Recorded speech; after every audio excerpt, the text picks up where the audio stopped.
Well, well, well, look what we have here. Water, the basis of life and the backbone of civilization. Water is so important that it is the only element with a healing spec.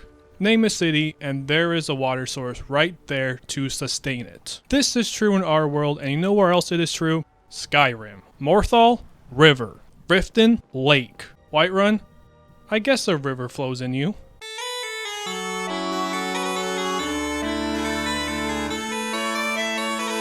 The point is that all these cities have relatively easy access to water. But Solitude is interesting. So where does Solitude get its water? Okay, it's obvious, from the well that's in the middle of the marketplace. But where does the well get its water? This is the Karth River, and this is its mouth where it flows into the Sea of Ghosts. This river has a mouth bigger than Rob Beckett's.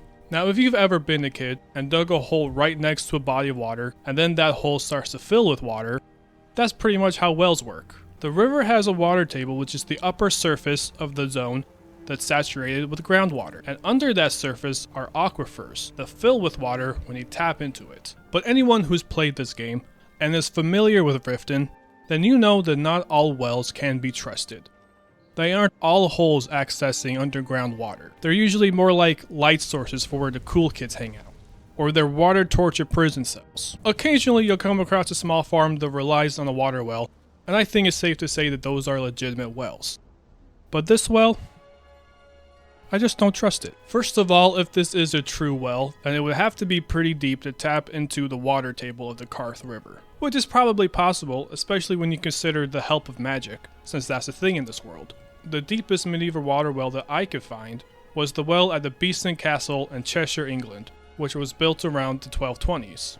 But current evidence suggests that magic is not real. Therefore, it was dug with good old-fashioned elbow grease. But on the other hand, the well in Solitude would have to dodge a lot of other stuff that's going on within the rocks that hold Solitude. Like, we know that there's an underground sewer system, a dungeon with secret tunnels, and not to mention all the ancient ruins and tunnels that you explored during the Potema quest. But most of these things are on the complete other sides of the city, but I'm just wondering what came first, the well or all that other stuff. But then I started to overthink it like I always do. Look at these holes in the top of the East Empire Company warehouse. They look suspiciously well-shaped. But if you draw a line straight down from where the well is, it doesn't really line up. Which is fine, because wells in this game are imperfect. Just look at Riften again for a second. There should be two wells. One for the cistern, and one for the tavern. But there's only one well in the whole city.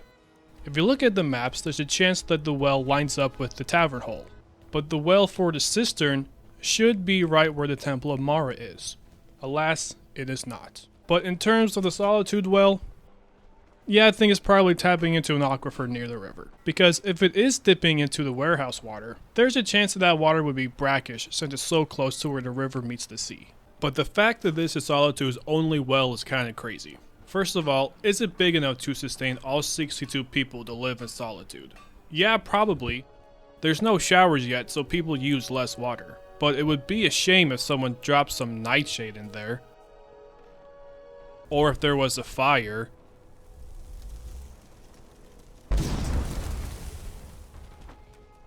Or if, I don't know, if it was attacked by a dragon. But then again, maybe that's why Solitude is mostly made of stone. But that makes me think of the geology of Solitude, and the dependability of the land that it sits on.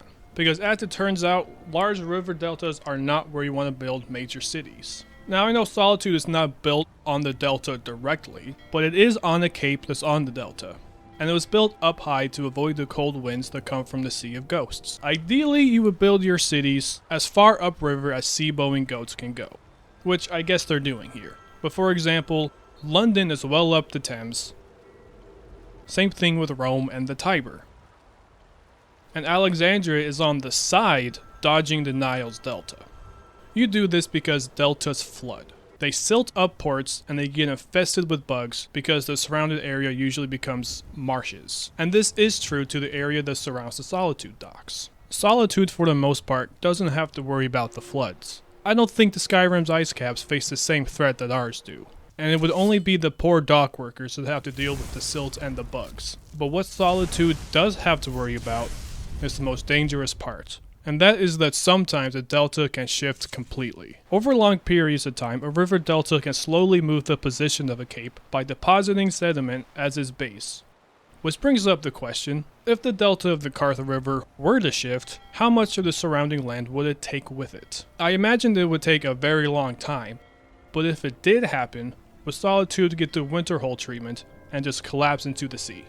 I don't know, but if any of you watching are river deltaologists, let me know if you're smarter than me. I'm not on Twitter, but I am on here, so leave me a thing. And subscribe too. There will probably be some kind of follow-up on this, so try not to miss it. So if you're on an adventure one day and you stumble across a well, try to see if you can find its source. Just don't do that by jumping in and then needing a dog named Lassie to come save you. Thank you and take care.